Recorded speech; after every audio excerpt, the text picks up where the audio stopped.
தரகன் தானே நீ? ஆமா, உங்களுக்கு ஃபர்ஸ்ட் கிளாஸ் ஒரு பொண்ணு பாத்துருவோமே. யா, உன் தொழில எங்கிட்ட காமிக்கிறியா? என்ன தெரியுமில்ல உனக்கு? ரொம்ப நாளா கவனிச்சுட்டு வர்றேன்.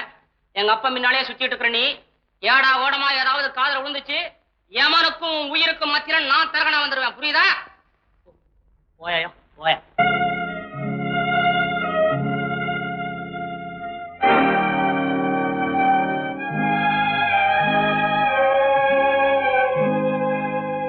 என்னம்மா இது? வயசுக்கு வந்துட்டாமா?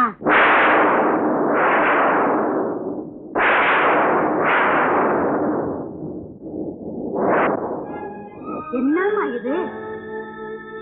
ஒண்ணுமில்ல, நம்ம குடும்பத்துல எவ்வளவோ கஷ்ட நஷ்டங்கள்லாம் வந்திருக்கு. அப்பதான் நான் படபடத்திருக்கேன், பயந்ததில்லை. ஆனா இன்னைக்கு இந்த ஊமை பண்ண வயசுக்கு வந்தது என்ன பயப்பட வச்சிருச்சுமா. என்னம்மா இது? பொண்ணா பிறந்தா என்னைக்காவது வயசுக்கு வந்துதானே ஆகணும்.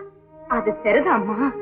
எல்லா சீர்வரிசையும் செய்து எந்த குறையும் இல்லாத பொண்ணுக்கு கல்யாணம் பண்றதே கஷ்டமா இருக்கு.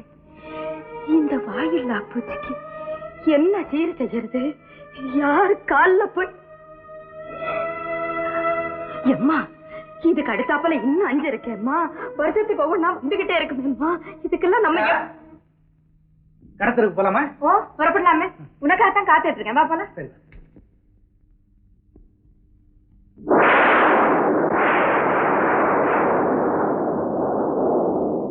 ஐயோ, இடிக்கிற இடிய பார்த்தா மழை பெருசா வரும் போல இருக்கே.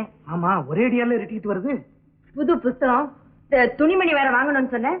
ஒருவேளை மழை வந்துருச்சுன்னா எல்லாம் நனைஞ்சு வேணும். ஆமா நாளை காலையில வாங்கிட்டேண்ணா. ஆமா ஆமா, இருக்கிற கஷ்டத்துல இது வேற. வேணா காலையிலே வாங்கிக்கலாம். 50 லட்சம் சொத்து தேரும், அது சத்தியம். மாப்பிள்ளை எவ்வளவுக்கு எவ்வளவு ஒரு பொண்ணை பார்த்து ஆசைப்படுறாரோ அவ்வளவுக்கு எவ்வளவு வசதியை நாம அவங்க கிட்ட இருந்து எதிர்பார்க்கலாம். அந்த முறையில பாக்குறப்போ மாப்பிள்ளை உங்க பொண்ணை பார்த்ததுல இருந்து ஒரே வைத்தியமா இருக்காரு. அதெல்லாம் சரிதானுங்க. இவ்வளவு வசதியான ஒரு மாப்பிளைக்கு ஒரு வசதியான இடத்துல இருந்து பொண்ணு கிடைக்காமலா போயிடுச்சு? அதானே, நல்லா கேட்டீங்க. இது அவருக்கு 2ஆம் தாரம். முதல் தாரம் இறந்து இன்னும் 1 வருஷம் கூட ஆகல. 2ஆம் தாரமா? ஆமா. அவருக்கு குழந்தைங்க? அதுக்கும் கொஞ்சம் இல்ல, 8 குழந்தைகள். 8 குழந்தைகளா?